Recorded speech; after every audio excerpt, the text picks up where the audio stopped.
Hi guys, it's Madeline. I'm going to be giving a eulogy for my grandfather a few years after his passing. It's at a memorial dinner for him with mostly close friends and family. You all know Albert in one way or another, so I'm not going to rattle off statistics about his life. I'm just going to tell you a couple of the ways that I remember him best. Growing up in the same 20-mile radius that he taught in for so many years, I can't tell you how many times people heard my last name and then connected the dots. I've heard so many stories about how he influenced young people as a coach or as an instructor. It was clear that he found his life's calling in teaching. He taught his grandchildren everything from how to ride a bike to the basics of woodworking, but my favorite lesson that he taught me was of the importance of family and spending time together. His doors were always open and he held huge holiday dinners anytime he had the chance. One of my favorite traditions was him always sitting in his red chair by the fire reading "'Twas the Night Before Christmas" every Christmas Eve.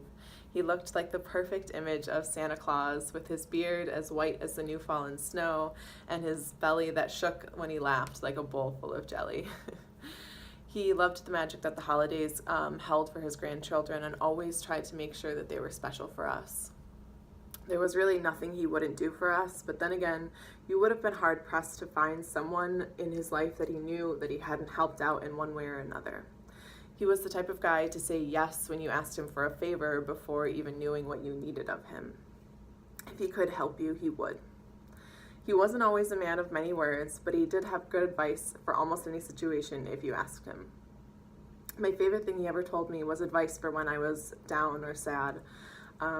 He told me that when the world looked a little dark, I would be surprised by how much a single light could help. He told me that when I felt sad, I should open the door for the next person I see, or give someone a compliment, or help my parents around the house, things that I would do normally, but to really stop and watch how those actions could change someone else's day for the better, how it can bring light. And hopefully they, in turn, will pass on the kindness and the light will grow. This love for people is surely something that we can all carry on in his memory. He can rest easy in the knowledge that he left this world a much better place than he found it.